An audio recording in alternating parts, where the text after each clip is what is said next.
Hey guys, YouTuber 100 here. Alright, and I know that, it's been a little while since I have made a video. Again, I think, I haven't made a video for about, 10 days now.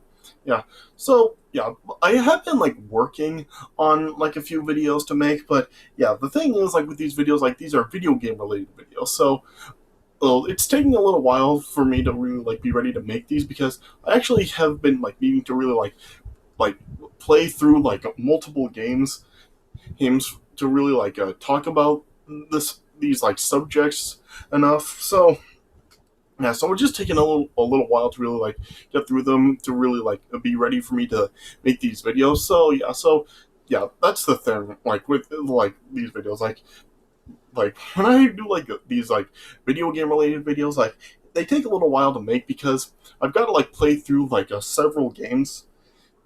So yeah, so it takes a little while to really get through them to really be ready for me to make the videos. But yeah, that's what we really I've really been doing. I've really been trying to work on a few videos that are video game related. But yeah, I've got to play through multiple games in order to be ready to talk about them. So I've just really been working on those for a little while. So it's just taking a little bit to really get through the games in order to make the videos I'm wanting to. Yeah. But I figured in the meantime, while I am working on these videos, I figured if there was something that I could do to really make some videos to really just hold you guys over in the meantime, to just really buy some time to really just get videos out for you guys while I am working on these video game related videos. Yeah. And so, what I decided to do in the meantime to really hold you guys over is when I did my reviews of the obscure 2000s Disney movie reviews last month. If you saw those reviews, you may have noticed there were like some films that were released in that time that are do also fall into that category that I did kind of leave out. There were some that I did leave out, and there were a few that I did want to talk about. But the reason that I didn't is because yeah, when I was doing those reviews, as I was really looking for those movies on Disney Plus and such, yeah, there were a few that just I was planning on reviewing at first, but then just I couldn't find them on Disney Plus. They just were not on Disney Plus. So I took them off because I couldn't review them if I couldn't really find them. So yeah, so I took them off. But yeah, recently I've been going on to HBO Max and stuff, and then I discovered that there were some those movies that I did want to talk about that I took off. They were actually available to watch on HBO Max, and plus, yeah, I also did find there was also some that I also wanted to review that weren't on Disney Plus at the time when I made those reviews, but they are on there now. So I figured what I would do is I would just make a few reviews to really be about those other obscure 2000s Disney movies that I wanted to, but I took off because I couldn't find them at the time. So yeah, so be making a few reviews in the meantime of some of those movies I wanted to talk about, but I didn't. So yeah, so I guess you can kind of consider this sort of what Nostalgia Critic or Doug Walker does in his Disney Summer reviews. After he finishes the month of December, he hasn't done it since I think 2015, but yeah, when he finished the initial Disney December, he did make a few more reviews of other Disney films that were requested. He referred to it as by popular demand. So yeah, so I guess you can consider this my version of that, though. Although yeah, it's not really by popular demand because nobody's really asked me to review these. But yeah, I figured since I was wanting to talk about them when I was doing those reviews, I guess you can kind of consider this by popular desire. So I guess that's how we can refer to it, by popular desire. So yeah. Yeah. So yeah, so I guess you can just say this is gonna be my section of by popular desire obscure 2000s Disney movie reviews. All right, so yeah, so I'll have three of these reviews he was going. So yeah, so this is going to be the first of these by popular desire reviews. All right. And this first by popular desire obscure 2000s Disney review, this is going to be for Snow Dogs. Yeah. So, yeah, this was a film that came out in like the very early part of 2002. This was released in January of 2002, and funnily enough, this film actually did come out like the day after my 8th birthday.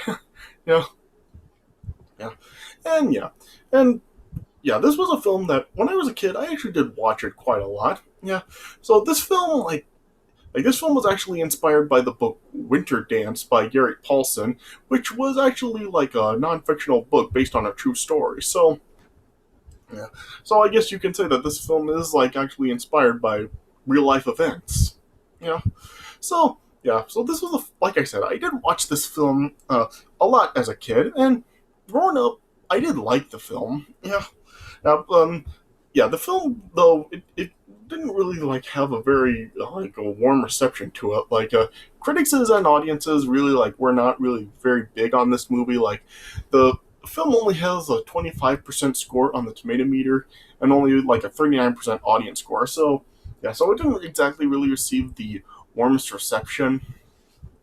And yeah, looking at it now, like grown up, uh, I guess I can kind of see like why people really would feel that way about the film because yeah, it does get like pretty corny and stuff, and yeah, it does like really like have just like it is like very cliched, and yeah, it just really like some of the jokes in the film can be like pretty stale at times. So yeah, so I guess I can really understand like why people do feel that way about this movie.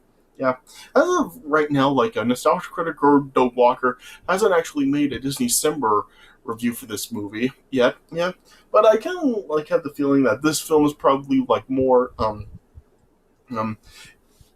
leaning towards like an actual nostalgia critic review for it. I can kind of like see the possibilities of this getting a nostalgia critic review more than like an actual Disney December review, kind of like the Country Bears.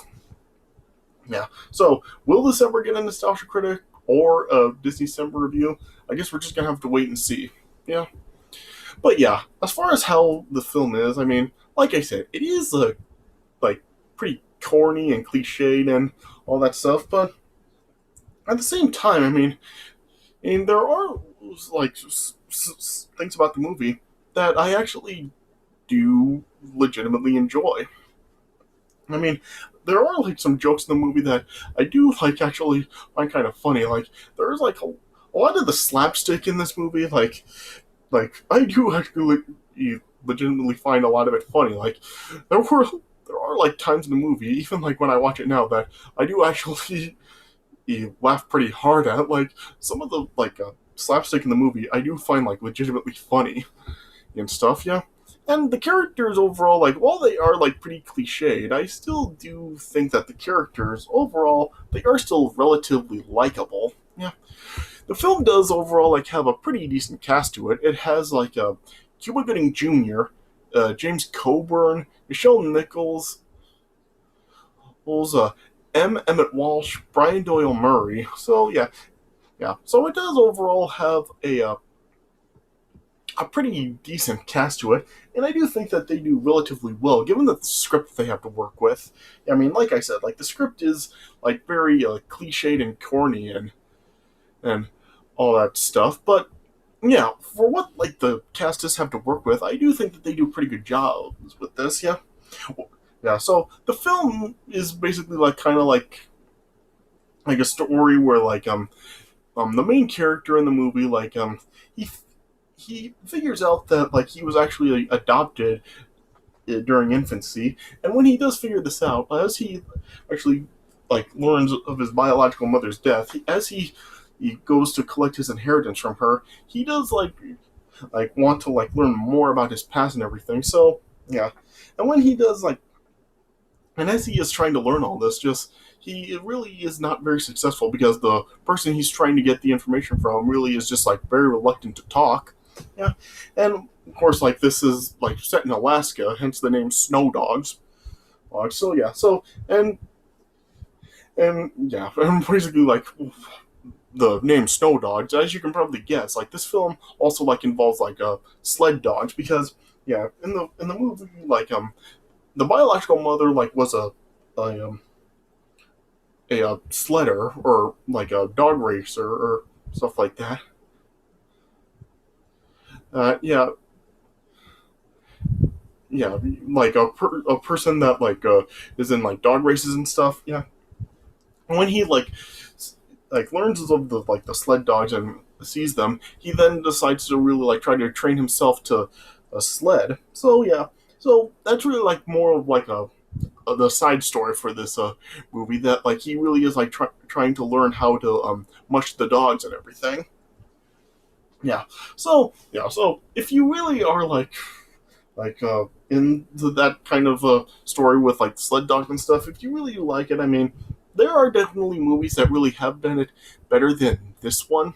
But at the same time, like because this movie's in Alaska, like this movie really does like give some like very good landscapes. Like throughout the movie, you just see like some very incredible landscapes. Like whether it's like on a mountaintop or just you see the landscapes like in the distance as he's mushing, or even like in the sky, like in the night sky. Like just yeah, the landscapes in this film are pretty nice. So yeah, so it really does give like you like a good display as you're watching the film, like in the Alaskan wilderness and everything. So yeah, so that it does like really have that to offer. It does like have some really great landscapes throughout the movie. Yeah, yeah, and like I said, some of the slapstick, especially like with the dog sled, it is like pretty funny. Funny throughout, like because at first like the dogs are very like disobedient to the main character, and they just like really make it like hell for him at first, yeah. But over time, they do become more obedient, but still like hijinks does still ensue. So yeah, so it does get pretty funny. So yeah, so I really do think like the slapstick and the hijinks that ensues throughout the movie, like that is probably like one of the movie's strong points. It really does succeed at like the humor and such. Where it really doesn't succeed though, I think is probably like when it really does try to give like more heartfelt moments. Like the heartfelt moments, like they really, while they do like seem effective at first, like you, that's like it shows that like over time they, well, eventually they do end up just like getting like very what should I say? They do like just become really goofy because it just like ends up like having like a like just it really just like turns into kind of like having a goofball moment in these heartfelt moments, such as like when the main character actually like does learn the truth. Like it just then like has a joke ensue during these scenes. So yeah, so it really just seems like the movie really is like more more focused on like the humor than it is just like with the heartfelt moments and stuff. So yeah, yeah. So yeah, that's probably like really not the movie's strong point with like the dramatic moments and everything. Yeah, but yeah, the humor I think is probably like one of the movie's strongest points because I do like find like a lot of the slapstick and stuff in this movie. It is pretty funny. Yeah, so that's probably the movie's like where it does succeed. Yeah, and like I said, the performances are all pretty good given like what they have to work with, and plus, yeah, the movie also does feature like some songs from Michael Bolton throughout the film, which is even like as part of the even like as part of like the story in the movie. Well, the script in the movie is like one of the taglines in the movie. Well, not a tagline really, but kind of like a what should I say? Kind of like a theme in the movie in a way because yeah, the because it said like how the main character really does have like a fascination with Michael Bolton. So yeah, so due to that, like there's like some Michael Bolton songs that play throughout the movie, and Michael Bolton himself even does actually make a special appearance in the movie. So yeah, so that was interesting to see. Yeah, yeah. So overall, like it is like a pretty mixed bag of a movie. Like some parts of it succeed, some parts of it don't. And yeah, it just is like very cliched and corny and all that. So I really don't know what to say in terms of actually recommending this. Like, if you do like films set in Alaska, if you really like the landscapes, and even if you just like the ones with like movies about dog sledding, and like this movie, like it will. kind of like give you some enjoyment in that factor. But yeah, like I said, there are like some better dog sledding movies than this one and stuff. Yeah, but yeah. If you are into comedy, like this probably will like give you some laughs. But I don't know, just this. It really just comes down to really what you're into, whether or not you will get any enjoyment out of this movie. But as for me, like I did like watching it as a kid, but seeing it now, I can really like see like why people really do feel like very why a lot of people really do feel the way they do about the movie. So yeah, so overall, I'd say it's a decent movie, but definitely like, not really a must see. And I can really like see like why this film really doesn't really get talked about a whole lot. So yeah, so I would guess I would probably give this movie probably I guess I would lean around like the 2.5 star range. All right. Okay, so yeah, I'm already like 16 minutes into this review. So yeah, let me just talk about the story of the movie. All right. So as the movie opens up, it shows that Dr. Ted Brooks, who's played by Cuba Gooding Jr., is a very popular celebrity dentist in Miami, Florida, and yeah, he's also like a second generation dentist, following in the footsteps of his late father. Yeah, and yeah, he's just like a real celebrity dentist in Miami. Hear me? Yeah, it just shows like how he like has his face on like the city buses and everything. Yeah, and he has his own dental practice, Hot Smile. And it shows that like his mother Amelia is also involved in his practice, and his cousin Rupert is also part of his business too. Yeah. Then one day Ted received a uh, uh, a summons from Alaska, due involving like the will of a woman named Lucy Watkins, who Ted doesn't even know. But then Amelia then started to freak out, and then she revealed to Ted that he's adopted, and that Lucy Watkins is actually his biological mother. So then Ted then and traveled up to Alaska to claim his inheritance from Lucy. Yeah, and then yeah, and when he arrived at Alaska, it was just like showed that like everybody really like recognized him being like Lucy's son. Yeah, and it showed that like the Lucy's will was like read in like the town bar, or where like Ted met like all the other residents in the town of Tolketna, including like the owner of the bar, Barb, who was actually like a friend of Lucy. Yeah, yeah, man. Yeah, and as you can probably guess, like a Barb is of course like the love interest in this movie. Like Ted does develop like feelings for her, and then they eventually fall in love, and yeah, you know the drill with that.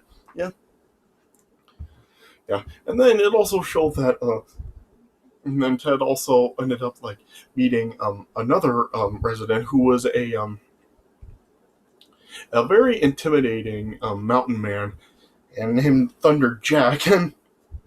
And the people told Ted that the reason that he's called that is because he got hit by thunder twice. You figure that one out, how that's even possible to get hit by thunder. Yeah. And then yeah, and the will just like read that like um Ted was left just basically like all of Lucy's possessions, and then as like Ted then decided to like stay in Lucy's cabin while he was in Alaska. He then eventually then came across like Lucy's team of sled dogs, which were all Siberian Huskies, which and their names were Diesel, Max, Sniff, Yodel, Scooper, Duchess, and the leader of the group, Demon, as well as another dog who was a border collie named Nana, who was like actually like Lucy's pet dog. Yeah, yeah, and it showed like at first like the all the sled dogs were like really crazy and just like really out of control for Ted, and Demon in particular just he had like a really bad demeanor and just like was very just vicious and all that. Yeah. Then yeah, Thunder Jack then eventually then like tried to like buy the dogs off of Ted at a very low price that the was way lower than what each of the dogs were actually worth. And then, as Jack tried to threaten Ted into giving the dogs to him, then Barb then stopped Jack from trying to rip Ted off. Yeah. And then so yeah, it also showed like how Barb really was like trying to was helping Ted like manage the dogs, like giving them their food, which was called slump, which really just consisted of just like a whole bunch of organs and stuff, such as like hooves, lips, eyes, and all that stuff. So, yeah, and yeah, she also told Ted that the reason that Jack wants the dogs is because he wants them for the upcoming in Arctic Challenge, which was like a local sled dog race that Lucy actually participated in. Yeah. Then eventually, Ted then started to get an interest in discovering more about why he was given up for adoption and who his biological father was. And when he just didn't really seem to have any luck because Barb told him that since nobody even knew that Ted existed, his biological father was unknown.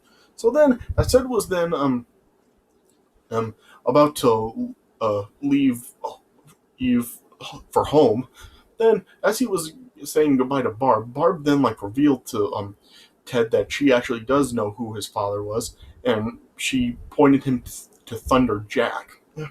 And then as Ted went to Thunder Jack to try to question him about why he was given up for adoption, Thunder Jack was just very reluctant to talk and just really denying the claim. Yeah, yeah, and then Ted then just decided that he wasn't leaving for home until he did learn the truth. Yeah, yeah, and then eventually, then as Ted still tried to talk to Jack. Jack then was just trying to explain to Ted why he's not meant to have the dogs, and he was just explaining to them how the dogs are actual athletes and they need to actually he race Ace and be in shape or they'll go loco, which would explain why the dogs had been so crazy to Ted this whole time, except for Nana. Nana was actually nice to Ted and everything, yeah, but the other dogs just were absolutely crazy, especially Demon. Yeah, yeah, even other people, well, Barb and another one of the townsmen, who was another musher named Ernie, who was played by Brian Doyle Murray. They were trying to tell Ted how he had to show Demon who's boss and just bite him in the ear to get him obey, but Ted just refused to do that, just thinking it was crazy. Yeah. Then, and yeah, then after learning about all that stuff, then Ted then just decided to try to learn how to mush the dogs himself. Oh yeah, yeah, but of course, at first, just the dogs just were very disobedient and just really just causing hijinks for Ted, just throwing him off of the sled, and then and so Ted just tried to tape his hand to the sled to make sure that the dogs couldn't throw him off. They just ended up dragging him along, yeah. Yeah. And then over time, then as a Jack really was just giving Ted some advice on how to control the dog, just would commence to give them on how to go and stop and turn left and right and everything. Yeah. Then over time, then Ted then started to really get better control of the dogs. Yeah. And then I guess I should probably also mention there was a scene with Ted and Barb on top of a mountain, just seeing just just a great landscape, and he found it through Lucy's diary, and just Ted was really just explaining how about his adoptive parents and how good they are to him, and he just wishes that he could really get some advice out of Jack. And then yeah, then you just had this corny moment where the howls were heard, and both Barb and Ted were just letting out howls to get the other to get the wolves or whatever it was to howl along with them. Yeah.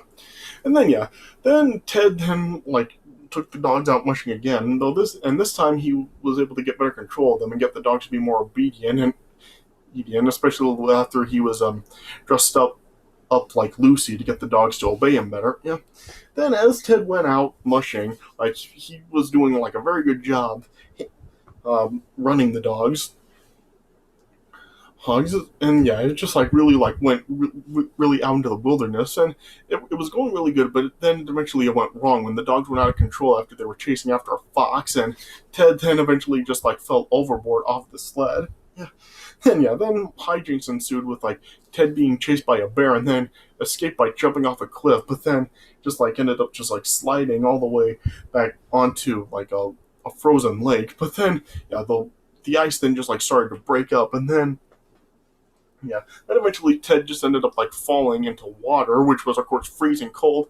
Then as Ted like tried to make it back to town on foot, he eventually then just collapsed and lost consciousness. Yeah. Then yeah. And then it told that like Ted had like this dream where he woke up on a beach and the dogs were all talking to him and his mom made him like some blue cheese cookies. Okay. Yeah. Yeah, and it showed like Michael Bolton like on his Time, Love, and Tenderness album, just actually speaking to Ted.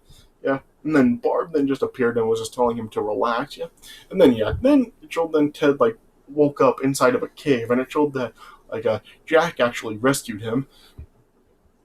Yeah, and then yeah, then Jack then offered to reveal the truth to Ted about why he was given up for adoption and stuff of why, well, and about his origins and everything, in, in exchange for the dogs, which Ted agreed. Yeah, and then yeah, Jack then supposedly like told Ted about out his birth and everything. And the story that he told Ted was that during a storm one year, here in the Arctic Challenge, Jack and Lucy were actually hid in that cave that they were in, and then and in that time, while they really like weren't very close with each other, or like just that weather really did like bring them close together, and that was like when Ted conceived, and then when Jack woke up the next morning, Lucy was gone, and he just told Ted that he looked for her, but he was never able to find her, and yeah, that was all he said he knew. And so with that, then Ted then agreed to hand the dogs over to Jack, and then afterwards, then Ted returned back home to Miami, and then then as the Arctic Challenge then and approached, but yeah, I showed that like Jack's main rival in the race was like a very popular musher named Olivier, who was like sponsored by Powerade, and then yeah, Jack also like made Demon like the lead dog for his own dog sled team, or sled dog team rather. Yeah, and yeah, then he just gave a pep talk to Demon how they really should give Olivier something to remember them by, given that this was probably going to be their last go around. And then back in Miami, and Ted then as he was recounting in Alaska to his mother, as as a his mother then like saw the picture of Lucy in a frame. She accidentally dropped it and shattered it, breaking and broke it. Yeah. Then it also showed that like the frame also contained a snapshot showing Jack and Lucy at the hospital when Ted was first born. And so yeah, and then after Ted like saw that, he realized that Jack had lied to him. So then Ted then rushed back to Alaska, and during the Arctic Challenge, it was shown that like there was a storm that was coming in, and that the ushers were like bunking in at a checkpoint overnight. But then, and Jack just decided to um press on in the race, and he actually went out into the storm. And then when Ted arrived back in Alaska, as he was picked up by uh, Barb and the Lucy's basic power of attorney, George, they told Ted that Jack was missing after he went out into the storm, and that the weather is so bad that nobody can search for him. But yeah, Ted like was just like he like knew where Jack was, and so then Ted then set off with Lucy's hogs, and in making Nana the lead dog of the team since Demon wasn't there, and went out to search for Jack.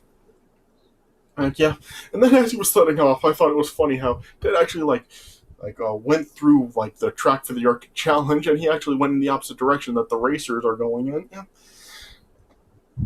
And then it showed that then like Olivier won the Arctic Challenge, and like during his celebration, like two of his guys were like attempting to dump a bucket of Powerade on him, but then it showed like the Powerade was frozen, and uh, the whole thing just like fell right in his head, knocking him out. Which, yeah, that just had me like laughing my ass off. Like I just found that like so hilarious. Yeah. Then it showed then Amelia then arrived in Alaska, and then she met Barb, and Barb like just told her where Ted was, and then Ted eventually then was able to track Jack back to the cave that they were in before. Yeah, and I guess I should also mention that, due to Jack not finishing the race yet, it showing that like there in the Arctic Challenge, there's like an award for the musher that comes in last, which is known as the Arctic Flame, which is basically like a torch that is lit and is extinguished by the last musher that comes in, and due to like Jack not being there, it's still over the finish line. Yeah, yeah, but yeah, like I said, then yeah, Ted was able to track Jack to the cave that they were in before, and yeah, it showed that like the whole Jack's team of dogs were all there covering him, including Demon. Yeah, and then yeah, and it showed, of course, like Jack was just like unconscious and injured with a broken leg. And then, as Ted tended to Jack, Jack then eventually woke up. And then, yeah, Jack then like revealed the actual truth to Ted about him and Lucy, telling him that like they were at the hospital when he was born, and Jack really did love Lucy a lot. But yeah, the reason that like Ted was given up for adoption is because both Jack and Lucy realized that they weren't ready to be parents yet. Yeah, and so yeah, Ted, Jack, and all the dogs then just sheltered in the cave overnight. And then the following morning, as they were setting out back to Tolketna, Demon was like acting up some more. And then after like Jack told Ted that Demon is always like gnawing at his harness, Ted then like wanted to look at Demon's teeth. And then when Demon still was like not cooperating, then Ted finally took everyone's advice and bit Demon in the ear to get him to cooperate. And then when he actually looked at Demon's teeth, he realized that Demon's bad temper is because of a rotten tooth that was in his mouth. So yeah, Ted then pulled the rotten tooth, and yeah, when he did, Demon's demeanor just totally changed, and he just like jumped all over Ted, licking him and all that. Yeah, yeah, and then then they all then set out back to Tolketno with both teams of dogs, and Demon and Nana leading the teams. Yeah. Yeah. And then as they were sledding back, as they were um sledding past the edge of a cliff, the sled almost ended up falling over the cliff into a river. But then yeah, Demon and the other dogs were able to pull them back up. Yeah. And then then eventually Ted and Jack then arrived back in Tolketna and crossed the finish line. Yeah, then afterwards, then Ted like just embraced with his mother, and then he introduced her to Jack, and then Ted and Jack were both presented the Arctic Flame, and then they both blew it out together. Yeah, and then it just like showed everybody just applauding and celebrating, and it showed that just everybody was like petting the dogs, and Demon and Nana ended up falling in love with each other, and it also showed Ted and Barb kissing as well, and then they eventually ended up marrying, marrying and stuff, and then then as the film was ending, it showed that Ted moved like his dental practice to Tolketna, and he opened up a new Hot Smile office there. And it showed that Barb was the receptionist, yeah, and Demon also now had puppies, and then Ted was now able to just examine everybody in Tolkien that needed to see a dentist, because as he was there, it showed that there were quite a few people that had some like their teeth like needed some work. So yeah, Ted was now able to tend to them. Yeah, and as he was examining Ernie, then right before the film cut to credits, it then showed like back in Miami. It showed that now Rupert was the celebrity dentist running the Miami office, and his face was on every bus. And then that's how the movie ended. Yeah. So like I said, it is very cliched and can be stale and all that. And yeah, the heartfelt moments really don't work. But yeah, the humor overall, it does have like good humor, and the performances are all fine. And and yeah, yeah. So it really is just hit and miss. Whether or not like this film does appeal to you, it really just comes down to what you're really into. Like you may be bothered by it, but yeah, if you do like humor, then this film will have a lot of that to offer. So it really just depends on really what you're looking for, whether or not you'll get any enjoyment out of the movie. But yeah, this really is like another one of those films that really just came and went and nobody really talked about it. But yeah, I did like it a lot as a kid, and I guess I still do get some enjoyment out of it now. All right, so like I said, I give the film 2.5 stars out of 4. All right, right, all right. So yeah, so I guess that's all I can really say about it. Just yeah. Whether or not I would recommend this film, it really just comes down to really like what you're really into. All right, so I guess that's all I can really say about it. All right, so this does it for my review of Snow Dog. So I hope you guys enjoyed this review, and yeah, and I will have like a couple more of these like by popular desire obscure 2000s Disney movie reviews coming up. All right, but I hope you guys did enjoy this one. So thanks for watching, and I'll see you guys later.